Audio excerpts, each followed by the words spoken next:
하나님의 말씀 사무엘하 15장 말씀입니다. 이후에 압살롬이 자기를 위하여 병과 말들을 준비하고 전배 50명을 세우니라. 이제 압살롬이 다윗 왕에 나아가서 얼굴을 땅에 대고 절하고 입을 맞추는 이 사건 이후에 압살롬이 이제 반역을 준비했습니다. 병과 말들 전배 50명. 압살롬이 병과 말들과 50명의 전배들을 갖춘 것은 반역을 일으키는 데 필요한 병기를 구비한 행위이고요. 이것을 이제 구비해서 압살롬이 일찍 일어나서 성문길 곁에 서서 어떤 사람이든지 송사가 있어 왕에게 재판을 청하러 올 때에 그 사람을 불러서 이르되 너는 어느 성 사람이냐? 그 사람의 대답이 종은 이스라엘 아무 지파에 속하노이다 하면 압살롬이 저에게 이르기를 내 일이 옳고 바르다마는 내 송사들을 사람을 왕께서 세우지 아니하셨다 하고 또 이르기를 내가 이 땅에서 재판관이 되고 누구든지 송사나 재판날 일이 있어 내게로 오는 자에게 내가 공의 베풀기를 원하노라 하고 사람이 가까이 와서 절하려 하면 압살롬이 손을 펴서 그 사람을 붙들고 입을 맞추니 무릇 이스라엘 무리 중에 왕께 재판을 청하러 오는 자들에게 압살롬의 행함이 이 같았어 이스라엘 사람의 마음을 도적질하니라. 재판도 하기 전에 사법적인 결정을 내려주고 있는 압살롬의 독단적 발언을 하고 있습니다.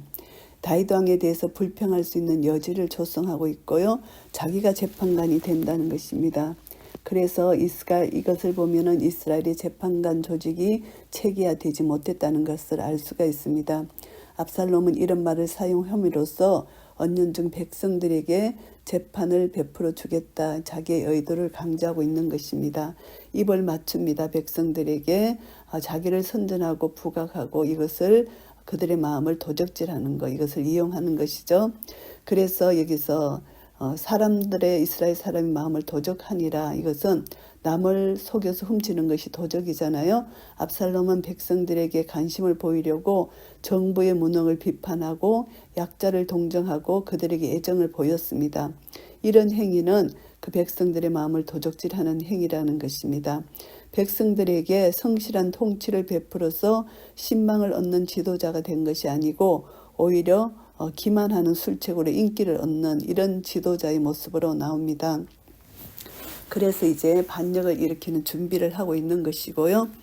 4년 만에 압살롬이 왕께 고하되 내가 여호와께 서원한 것이 있사오니 청컨대 나로 헤브론에 가서 그 서원을 이루게 하소서. 이제 서원한 것이 있다는 것은 다윗을 속이고 헤브론으로 가려 하는 압살롬 거짓말입니다. 왜냐하면 다윗이 아무 의심 사지 않도록 예루살렘을 떠나서 거사 장소를 이동하기 위해서 이제 하나님까지 팔아먹고 있는 이 압살롬의 모습입니다.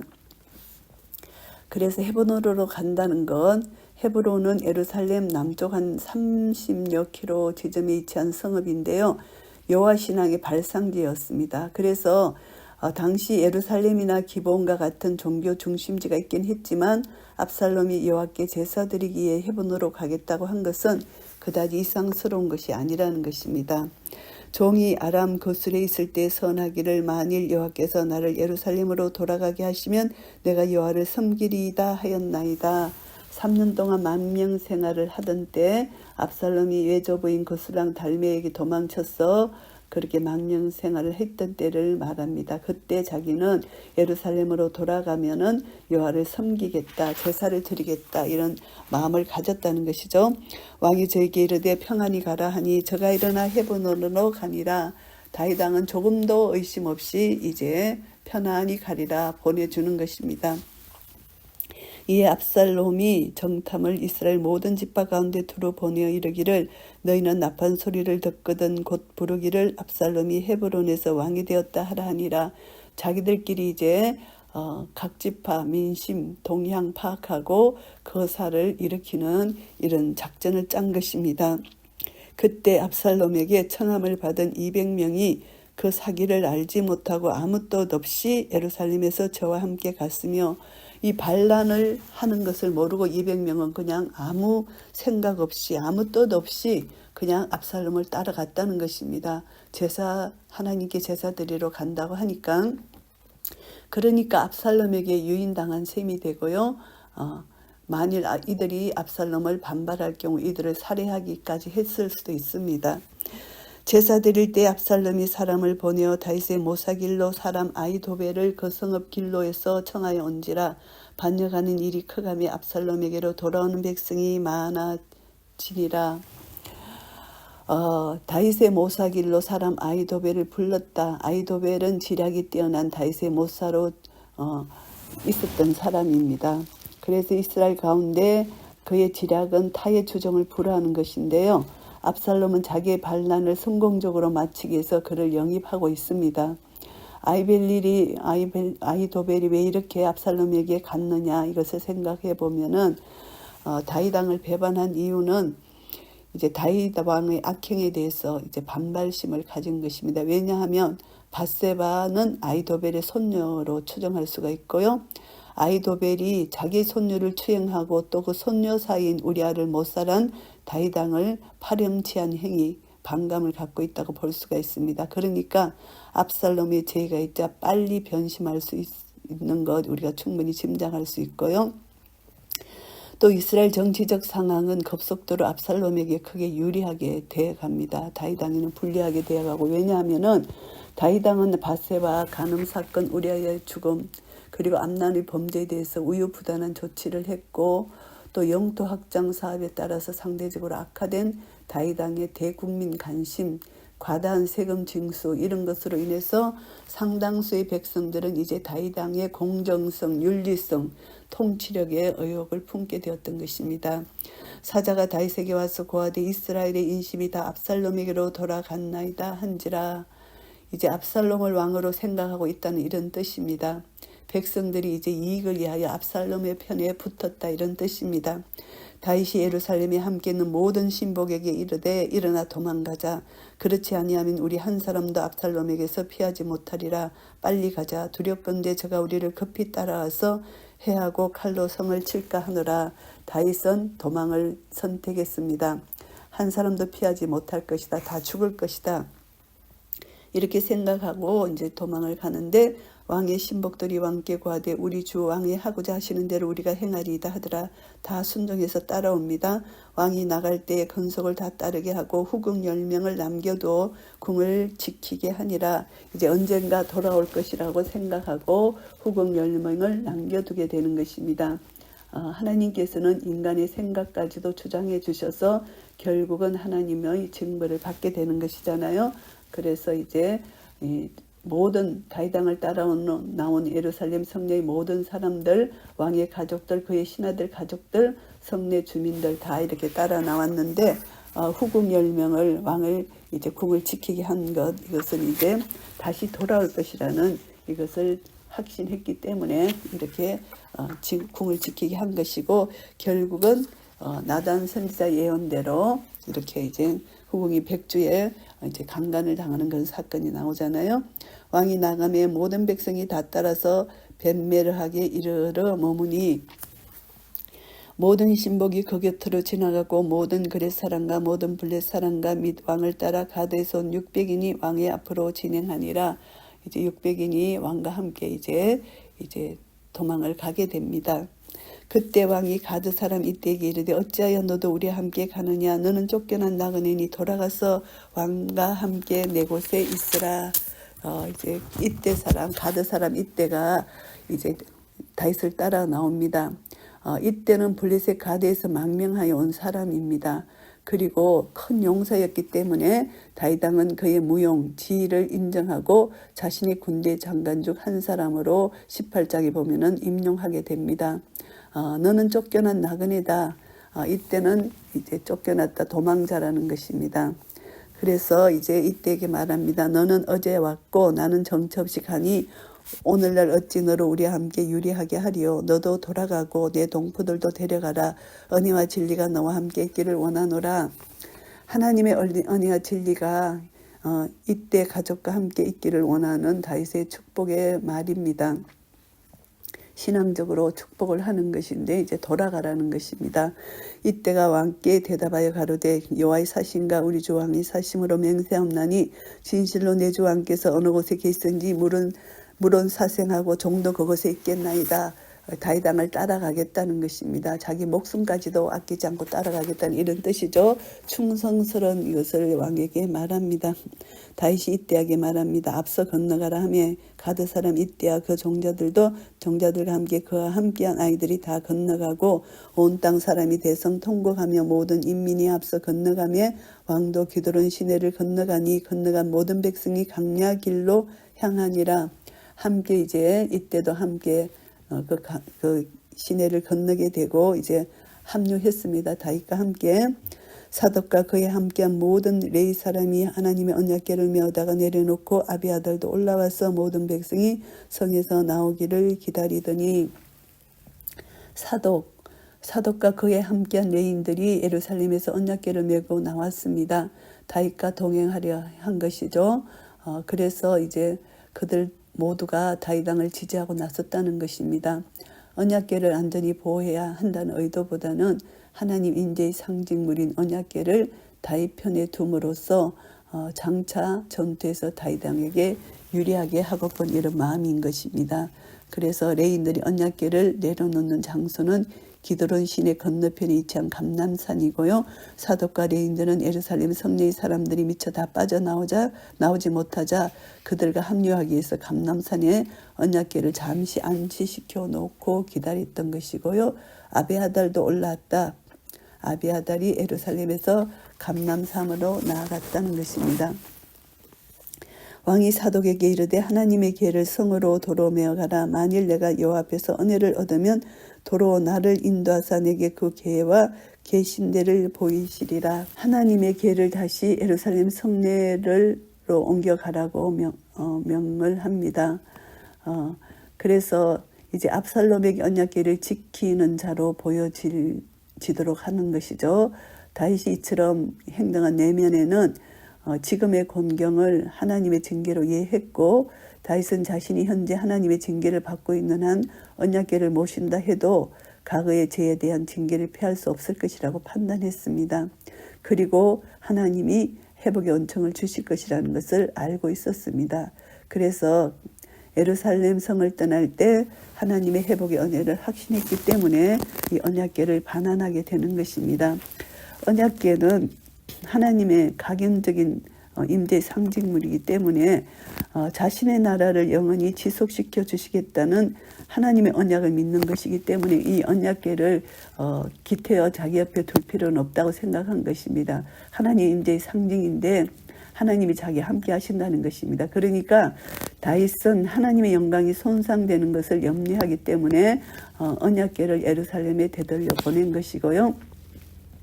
다윗이 이제 하나님의 언약궤를 미신적으로 섬기지 않았다는 증거가 되는 것이고 하나님의 언약궤가 그의 곁에 있는 것보다는 하나님의 은혜가 자식과 함께함을 더 중요시 여기는 것이 되고요. 그리고 전능하신 하나님께서 베푸시는 은혜에 자신의 모든 것을 맡기겠다는 순전한 신앙의 표현이라고 볼 수가 있습니다. 그러나 제가 말씀하시기를 내가 너를 기뻐하지 아니한다 하시면 종이 여기 있사오니 선히 여기시는 대로 내게 행하시옵소서 하리라. 하나님께서 자기를 기뻐하지 않아 할지라도 하나님의 처사에 자식 자신을 모두 맡기겠다고 말하고 있습니다. 자신의 무가치함을 인정하고 하나님의 뜻에 철저히 순복하겠다고 하는 다윗의 진정한 겸손 순종의 자세를 볼 수가 있고요. 왕이 또 제사장 사독에게 이르되 내가 선견자가 아니냐 너는 너희의 두 아들 곧 내 아들 아히마아스와 아비아달의 아들 요나단을 데리고 평안히 성으로 돌아가라. 대제사장은 하나님께 제사를 드리는 임무뿐만이 아니라 우림과 둠빔을 통해서 하나님의 뜻을 관찰해서 왕이 나아갈 바를 가르쳐주는 임무를 수행하고 있는 것입니다. 그래서 다윗이 사독 제사장에게 이스라엘 왕인 자신을 위하여 그가 모든 일을 관찰해야 할 임무가 있음을 상기시켜 주는 말이고요.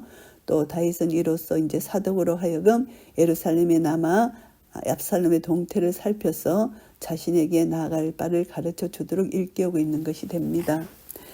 그래서 너희에게서 내게 고하는 기별이 올 때까지 내가 강야 나루터에서 기다리리라. 그래서 이제 요단강을 건너서 먼 곳으로 도망칠 수 있는 매우 훌륭한 군사적 요충지가 강야 나루터입니다. 다윗은 이곳에서 잠시 휴식을 취하면서 예루살렘으로부터 보고를 기다린다는 이런 뜻입니다. 사독과 아비아달이 하나님의 길을 예루살렘으로 도로 메어다 놓고 거기 유하니라. 이제 스파이로 가는 것이죠.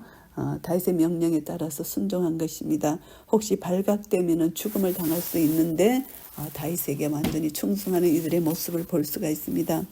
다윗이 감람 산길로 올라갈 때 머리를 가리우고 맨발로 울며 행하고 저와 함께 가는 백성들도 각각 그 머리를 가리우고 울며 올라가니라. 다윗의 회개하는 모습입니다.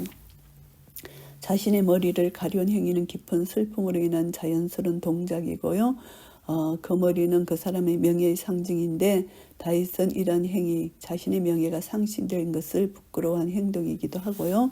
자기 죄로 인해서 발생된 압살롬의 반역에 대해서 이제 큰 고통, 수치, 슬픔을 이제 표현한 것입니다. 결국 맨발로 울며 행했다는 것은 자기의 죄를 깊이 회개하고 있다는 것을 보여주는 것이고 하나님 앞에서 철저히 낮아진 것을 의미합니다. 혹이 다윗에게 고하되 압살롬과 함께 모반한 자들 가운데 아히도벨이 있나이다 하니 다윗이 가로되 여호와여 원컨대 아히도벨의 모략을 어리석게 하옵소서 아니라 하나님께 기도합니다.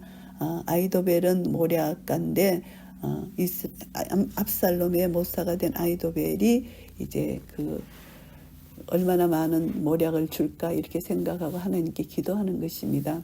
애통하는 마음, 회개하는 심정에서 드려진 이 기도는 짧은 기도지만 하나님께 그대로 상달되었다는 것을 알 수가 있습니다. 하나님의 마음을 움직이는 큰 능력의 기도가 된 것이고요. 다윗이 하나님을 경배하는 마루턱에 이를 때에 아렉 사람 후세가 옷을 찢고 흙을 머리에 무릅쓰고 다윗을 맞으러 온지라. 후세라는 사람이 다윗을 맞으러 옵니다. 이것은 후세는 자신의 옷을 찢으며 흙을 머리에 무릅쓴 데 다윗을 맞았다는 것은 이스라엘 왕인 다윗이 압살롬에게 쫓겨 피난길에 나서게 된 데 대해서 충격 슬픔을 나타내는 것이고요. 이제 피난길에서 후사를 만나게 된 것은 그의 간절한 기도의 응답이라고 볼 수가 있습니다. 다윗 왕은 후세를 만남으로써 아히도벨의 모략을 파할 수 있는 결정적 전개를 마련할 수 있게 된 것입니다. 다윗이 저에게 이르되 내가 만일 나와 함께 나아가면 내게 누를 끼치리라. 그러나 내가 만일 성으로 돌아가서 압살롬에게 말하기를 왕이여 내가 왕의 종이니이다. 이 양에는 왕의 부친의 종이었더니 내가 이제는 왕의 종이니이다 하면 네가 나를 위하여 아히도벨의 모략을 패하게 하리라. 이렇게 이제 후세에게 이런 사명을 맡깁니다. 이제 궁으로 돌아가서 압살롬에게 가라. 그래서 그 모든 그들의 모략을 알려달라. 스파이로 보내는 것이죠. 사독과 아비아들 두 제사장이 너와 함께 거기 있지 아니하냐. 내가 궁중에서 무엇을 듣든지 사독과 아비아들 두 제사장에게 고하라. 저희의 두 아들 곧 사독과 아히마아사와 아비아달의 요나단이 저희와 함께 거기 있나니 물론 너희 듣는 것을 저희 편으로 내가 내게 기별할지니라. 다윗의 친구 후세가 곧 성으로 들어가고 압살롬도 예루살렘으로 들어갔더라. 이제 다윗은 이제 자기 사람을 이제 예루살렘 성 이제 압살롬 주위에 심어두고 그들이 무엇을 하는지를 이제 보고받기를 원한 것입니다. 그래서 후세가 성으로 들어가게 됩니다. 이제 압살롬에 의해서 그 음모가 발각된 경우 이제 살해를 당하게 될지도 모르지만 그렇지만 그것을 다 감당한다는 마음으로 충성스럽게 다윗 왕을 지지하고 있는 그런 모습입니다. 이것을 보면서 하나님은 이제 이런 환난 중에도 피할 길을 주시고 하나님이 언약한 것은 결코 지키시고 잠시 징계를 통해서 다윗을 회개시키시고 다윗을 이제 다시 돌려보내게 하는 하나님의 계획 가운데 이렇게 다윗을 돕는 사람들을 붙여주신 것을 알 수가 있습니다. 사무엘하 15장 말씀을 정리하겠습니다. 1절부터 6절까지는 압살롬의 반역 준비입니다. 다윗과 화해함으로써 자신의 지위를 회복한 압살롬은 이제 반역의 업무를 추진하고 있습니다. 자신을 위대한 인물로 부각시킵니다. 그리고 상대적으로 다윗 왕을 초라하게 보이도록 하는 것입니다. 중요한 임무인 재판을 이제 자기가 이제 솔선수범해서 하고 공의로운 재판이 아니라 백성들의 마음을 도적질하는 그런 재판을 하면서 자기가 왕으로서 이제 야욕을 보이고 외적으로 모양을 갖추는 이 압살롬의 모습입니다. 외모로서 사람들이 인기를 모으고 그들의 마음을 도적질하는 그런 양심 없는 짓을 하는 것이죠. 압살롬의 모습이고요. 7절부터 12절까지는 압살롬이 이제 반역 정부를 일으키는데요. 4년 동안 대국민 여론의 주력에 있던 압살롬이 이제는 계획한 대로 다윗왕을 대항해서 반란을 일으키는 장면입니다. 그래서 압살롬을 새로운 왕으로 지지하고 나선 무리들이 한결같이 한때 다윗왕을 지지했거나 그가 절친했던 사람들이다. 이것을 알 수가 있습니다. 그래서 다윗왕을 배반하고 반역자를 지지하고 나선 것이고요.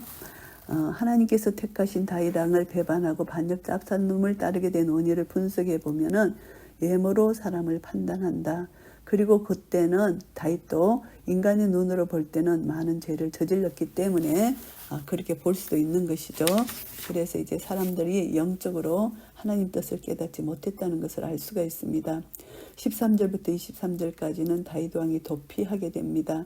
압살롬의 반역 소식이 전해지자 다윗이 예루살렘을 떠나서 피난길에 오르는 장면입니다.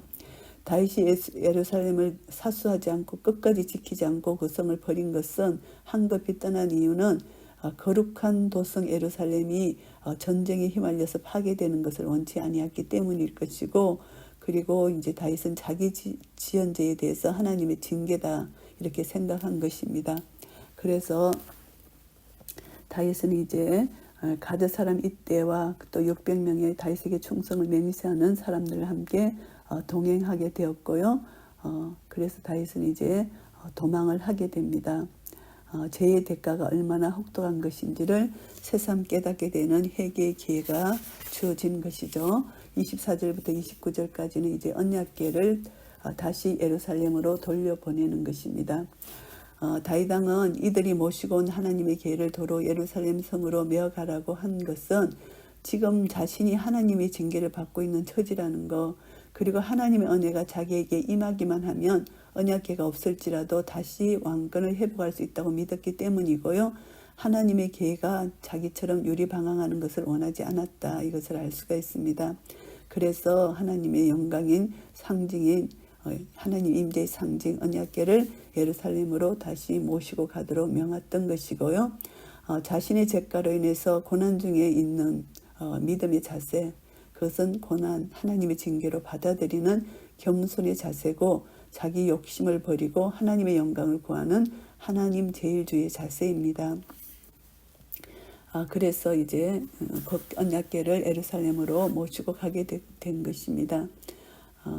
그런데 다윗은 이제 하나님의 은혜로우신 도우심을 의지하는가 하면 또 한편으로는 자신이 할 수 있는 최선의 노력을 다 기울이는 다윗 왕의 모습입니다. 하나님을 의지하지만 자기가 할 수 있는 것은 또 최선으로 지혜를 짜고 하는 모든 것을 보면서 이제 하나님을 믿는 사람은 그냥 게으르고 나태한 것이 아니라 하나님을 의지하되 인간이 할 수 있는 그런 하나님의 도우심을 손길을 또 주위의 사람들을 통해서 이렇게 또 계획을 짜는 것이 중요하다는 것을 알게 되고요.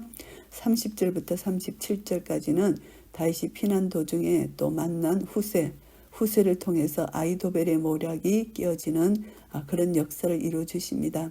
하나님 앞에서 자기의 죄를 깨닫고 회개하고 간절히 기도했더니 하나님께서 아이도벨의 모략을 어리석게 해주시고 이제 후세의 이제 모략을 압살롬이 받아들이게 되는 것입니다.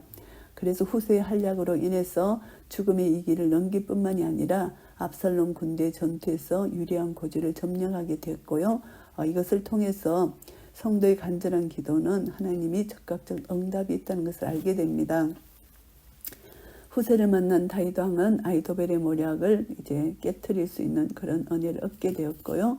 그래서 이것을 보면 우리는 하나님을 경외하고 사랑하고 순종하고 그런 모습도 있지만 또 인간 자신이 또 간절히 또 자기가 하나님이 주신 지혜를 가지고 최선의 방법으로 기도하며 노력을 할 때 하나님께서는 그 기도에 응답하시고 도울 사람을 붙여주셔서 환난 가운데 낙심치 않고 하나님의 역사를 이루어 주신다는 것을 깨닫게 됩니다.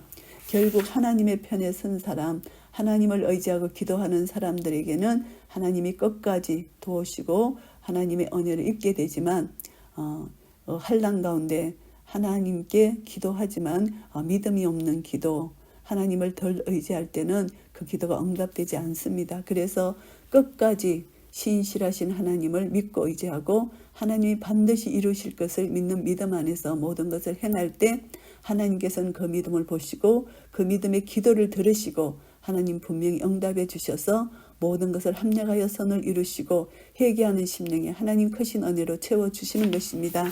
이런 은혜가 우리 모두에게 있으시기를 예수 그리스도 이름으로 축복합니다. 아멘.